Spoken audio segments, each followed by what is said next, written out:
Assalamualaikum warahmatullahi wabarakatuh.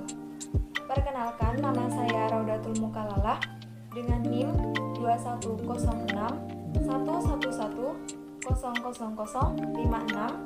dari kelas 1B Fakultas Ilmu Pendidikan Prodi PGSD Universitas Trunojoyo Madura. Di sini saya akan menjelaskan tentang hakikat pendidikan dan ilmu pendidikan guna memenuhi tugas UTS mata kuliah ilmu pendidikan dengan dosen pengampu Bapak Ahmad Sudi Pratikno MPD. Langsung saja ke materinya ya. Pada dasarnya, hakikat pendidikan sangatlah luas. Hakikat pendidikan bukanlah hanya sekedar pengertian serta definisi pendidikan semata. Di dalam hakikat pendidikan, banyak hal yang menarik untuk dipelajari. Contohnya saja, seperti objek ilmu pendidikan dan macam-macam ilmu pendidikan. Pertama-tama, kita harus mengetahui pengertian dari pendidikan. Kata pendidikan memiliki kata dasar yaitu didik.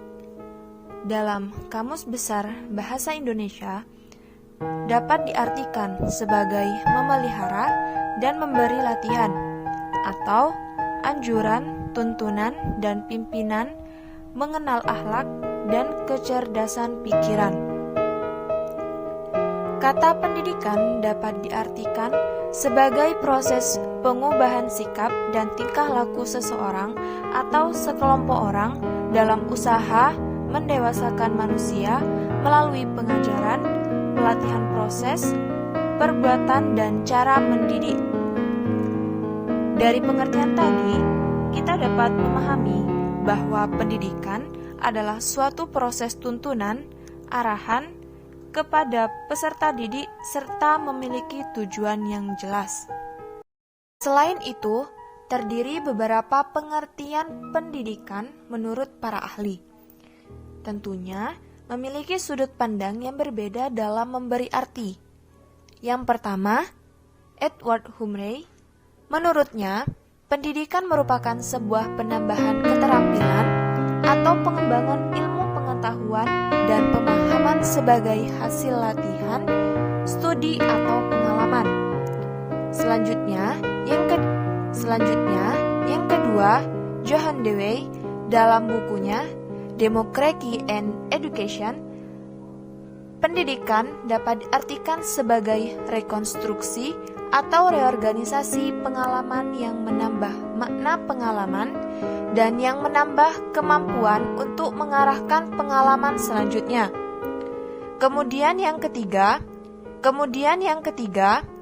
Ki Hajar Dewantara.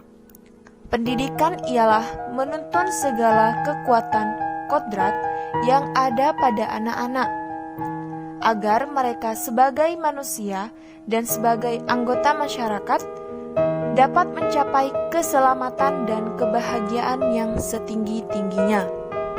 Pendidikan dapat mengarahkan dan menumbuhkan potensi yang ada pada setiap kepribadian individu secara maksimal, agar potensi yang dimiliki oleh individu tersebut dapat membawa ke arah kualitas hidup yang baik dan dapat menjadi manusia yang berguna bagi masyarakat, bangsa, dan negara.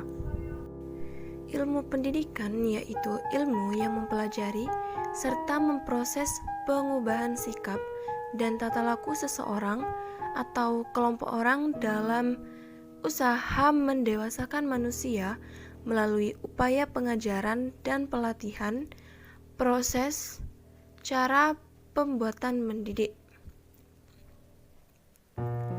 Dengan adanya ilmu pendidikan yang dimiliki setiap individu, tentunya akan menimbulkan sebuah pemikiran serta keterampilan baru yang dapat diterapkan dalam kehidupan sehari-hari. Manusia yang tidak mempunyai ilmu pendidikan akan lebih mudah terpengaruh oleh hal-hal yang sering dibicarakan oleh orang lain, walaupun tanpa didasari sumber yang akurat dan bisa menjadi patokan bahwa berita itu benar. Seringkali orang tersebut tidak berpikir panjang. ilmu pendidikan merupakan ilmu pengetahuan empiris karena objeknya adalah situasi pendidikan yang terdapat pada dunia pengalaman manusia. Ilmu pendidikan juga merupakan ilmu pengetahuan rohani karena situasi pendidikan berdasar atas tujuan hidup manusia. Ilmu pendidikan merupakan ilmu pendidikan normatif karena berdasarkan atas pemilihan antara yang baik dan tidak baik untuk menuju kemanusiaan yang baik.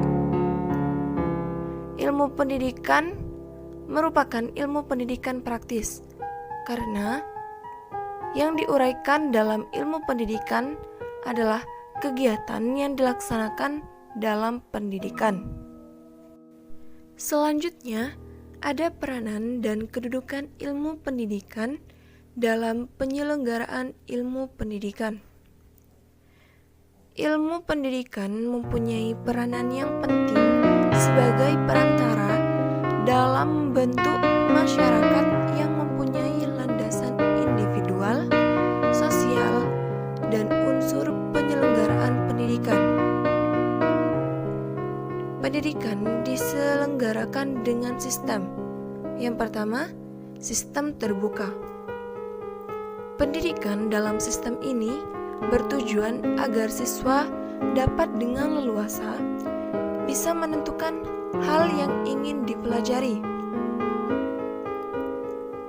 Sistem ini menggunakan beragam strategi pembelajaran, yaitu belajar mandiri atau pembelajaran individu. Contohnya PPTJ, yaitu pendidikan terbuka dan jarak jauh. Jadi, di sini siswa belajar dengan memanfaatkan media digital seperti menggunakan jaringan internet, komputer, dan lain sebagainya. Kemudian yang kedua, sistem multimakna adalah proses pendidikan yang diselenggarakan dengan berorientasi pada pembudayaan, pemberdayaan, pembentukan watak dan kepribadian, serta kecakapan dalam hidup. Misalnya, dengan memberikan keteladanan, membangun kemauan dan mengembangkan kreativitas peserta didik dalam proses pembelajaran. Mungkin itu saja yang dapat saya sampaikan. Semoga ilmunya